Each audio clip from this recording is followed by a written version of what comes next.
Joshua Daniel, who's taking a photograph of this cast right now. And then it's directed by Bonnie Gill. Where's Bonnie? Oh, hi, Bonnie. I'm Tom Riccio, and we have in our respondents panel here, or what a respondent form? The crabs. Gang. Yeah, the gang, the cohort. We have Ron West, we have Kitty Feldy, and we have Jessica Dart.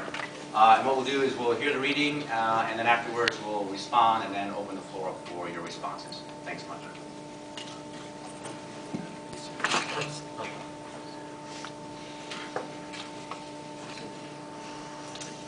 May 24th, 2009. The Switch by Josh Daniel. Synopsis. The Switch is a short play involving a technique where all the characters switch places. It takes place in a 1920s study where a girl has been murdered. A detective and a constable are called to investigate, and the girl's brother, uncle, maid, and boyfriend are all suspects. Whenever someone yells the switch, the lights go out and two or more characters have switched positions and titles. The boyfriend is the only one aware of the switch, and he is helpless to watch as the detective becomes the maid becomes the uncle, and etc. It becomes a game as each of the actors is called to play multiple roles in a short amount of time. Characters. Detective Rourke is hot-headed, talks a lot, likes the sound of his own voice, and has a hat, trench coat, and likes to smoke cigars. He is played by Frank Insolera. Older brother Harold. He thinks of himself as important and high class. He only cares about appearances. He is played by Jeffrey Steinblock. Uncle Richard always has a sinister smile on his face, has an upbeat yet morbid outlook. He likes to sound poetic. Played by Richard Boyd. Mrs. Brownbury the maid, tired, bitter, yet ready to bite someone's head off, especially if it interferes with her work. Played by Karen Cordes. Constable Stout, doesn't speak unless spoken to, emotionless, takes notes most of the time. Played by Keith Homan. James the boyfriend, really cares about Samantha. He is the only character that takes notice of what's going on. Played by Josh Buda. Samantha, the dead girlfriend. Played by Krista Hilmer. The curtain opens to a quaint study with a fire and a fireplace. Harold, the older brother, and Richard, the uncle, are each seated in comfy chairs near the fire. Mrs. Brownbury, the maid, is standing next to a table with a feather duster. Stout, the constable, is standing next to the door, notepad in hand, jotting down notes. Rourke, the detective, and James, the boyfriend, are standing in the middle of the room next to Samantha, the dead girl, lying on the floor. James seems to be the only one who is visibly distressed. So, someone voided the little miss here, and the only ones who could have done it are standing in this room. That right, Constable? You getting on this, Constable? You better, because I ain't getting a damn thing. Officer? Detective! Whatever. It is simply preposterous that any of us could have done this. Obviously, someone must have snuck in at some point and done it. I mean, I'm her brother. Richard is her uncle. To even consider such an idea is simply gauche. Yes, quite preposterous. Why, that would mean the murderer is right here in this very room. That would be simply dreadful. I ain't just considering the idea, I'm counting on it. But in a case like this, I have a tendency to go straight for the hired help. I got a ting with maids. Oh, you cheeky bastard! It ain't one of those kind of things. I'm saying the maid's usually the one who did it. Bloody hell! You're accusing me of murder? Well, in that case, I got a blunt end of a broom with your name on it, mister. Detective! Oh, whatever. All right, all right, all right. Let me just try and run through this one more time. Boyfriend James here I am. Mind if I call you Jimmy? Yeah, but boyfriend Jimmy here was talking with the little dead Missy here, and... Yes, we were talking. Just talking, and the lights went off, and I hear a bang, and then they go back up again, and oh, God.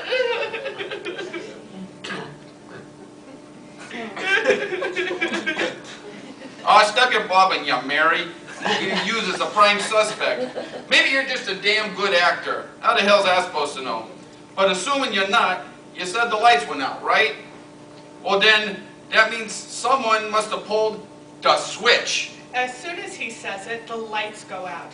Scrambling and moving can be heard. When the lights go back up, Harold is now the detective smoking a cigar, and Rorik is the older brother lounging in a comfy chair by the fire. James is the only one who seems to have taken notice of this. What? What happened? Why are... The lights! Someone must have pulled the light switch while you two were talking. Which could have meant they wanted to kill her, but not you, and leave you paid for the moida. Mary, you're off the hook. Harold? What's going on? Yeah, Harold, that's what I'd like to know. What is going on, huh? Had to be someone close to the scene and close to the heart, right, Constable? Right? So, Harold, are you your sister's keeper or her killer? I should be a writer, right, Stout? I hope you're not insinuating that I'd be so tasteless as to murder my baby sister? My own blood? Really? And speaking of which, do you know how hard it is to get blood out? Not that I wash my own clothes, of course. You ever hear the word sibling rivalry, brother? In my line of work, they go awfully good with the word moida. Sibling rivalry? What a severe understatement. When their parents died in a horrifically tragic accident, they left their entire filthy fortune and him with clean nothing. Uncle, don't talk like that. You'll give the man ideas. What? It's not like I'm a pathological liar. Or am I? I forget. I've been taking care of the poor, shattered things ever since. What do you mean you've been taking care of him? I'm the one who's had to do all the work, you lazy bastard. Well, anyways, she wasn't to get us in until her 18th birthday, which coincidentally, or not, is in 2 months. Or was it? Uncle, you talk as though I've had it in for her ever since she popped out. And I'll admit, I've been a bit jealous that she got everything. The love, the money, the hips. But I looked out for her. You are the one who took out your gaudy hatred on her. I clearly have no idea what you're talking about, nor would I want one. Oh, but I've got one. Why, the things I heard when you took her into your study and shut the door. How you used the hand, the rod, the ruler, and always you used a switch. Lights go down again. When they come back up, Richard is now the maid standing next to the table with a feather duster. Mrs. Brownbury is now the detective smoking a cigar, and Harold is the uncle sitting in a different comfy chair. James, still the only one taking notice, is visibly distraught. All right. Someone tell me what is going on here. I'll tell you what's going on here. The loving uncle wasn't so loving after all.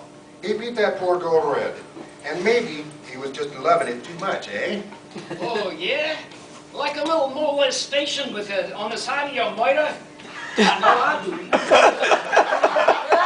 Oh, please. It was never like that. I was merely teaching her the beautiful cruelty of life.